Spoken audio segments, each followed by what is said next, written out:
Just take a look at Playboy Playmate Lillian Muller at age 55.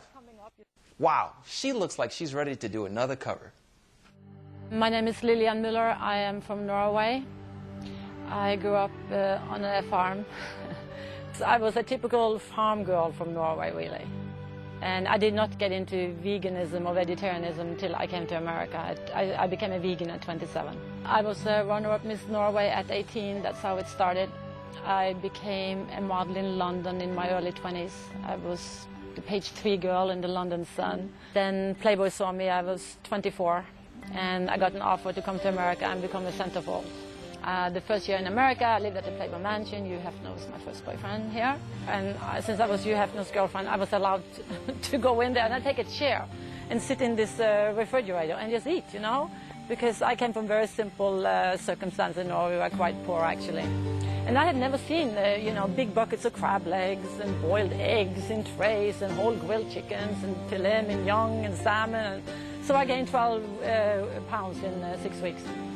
And I was not a very healthy person. But I became Playmate of the Year. I had a big-time career. I started working in American television, and Hugh Hefner and I split up after that first year. And I remember I was studying voice and acting in Hollywood Hills with a very, very interesting woman called Laura Hart.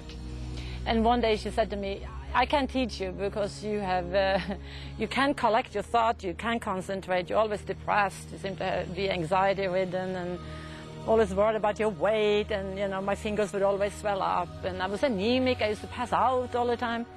And she said, you better go and see a friend of mine called Jean Stanley. And I studied then the following year with this wonderful holistic doctor called Jean Stanley. That year I became a fruitarian, actually. I did almost 1 year on fruit. It's the most extreme of raw food diets. And that really started me on this whole raw thing and, you know, becoming super healthy. Now it's been 29 years since I became a vegan vegetarian. In those 29 years I have barely had any dairy products. And I think I've had fish a couple of times in those 29 years. I never touched meat. The fruitarian diet for me is the perfect diet. I do believe that. Though I don't always have the willpower to stay on fruitarian 100%. Or I get a little bored once in a while. You know, and also organic. You know, I don't just do fruit. When I do fruit, I do organic fruit if it's available. And they say that every 7 years your body totally changes from down to all your cells, the tissues, everything changes every 7 years. So actually, if you become raw today, or a fruitarian, or raw vegan, or whatever is your goal to be, in 7 years, which is so great about this, you know, it's not like you don't age like normal or average people, because you can start becoming like super healthy today, like a raw vegan diet, like I believe in the most, organic if you can get it.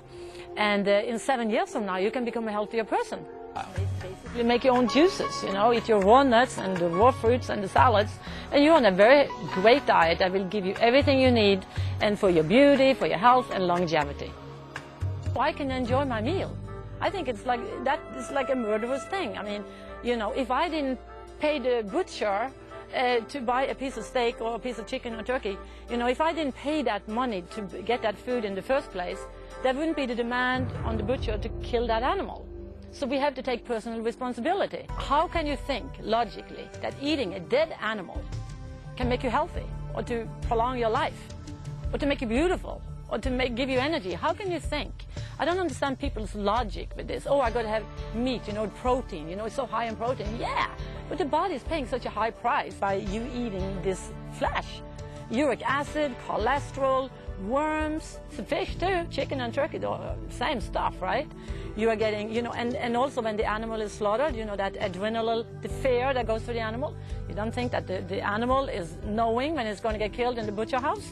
It knows for sure, I am positive. And when you eat it, so you don't get just the cholesterol to clog your arteries, the uric acid, the fats, you know, the dead blood, and sometimes meat is sold and they color it and they put nitrates in it to look like fresh pink meat. It should be gray if they didn't do the preservatives and everything else. But the adrenal poisoning and all that crap you're taking in there, just to get some protein, and you can go to the plant world, raw nuts, avocados, grains, sprouted grains,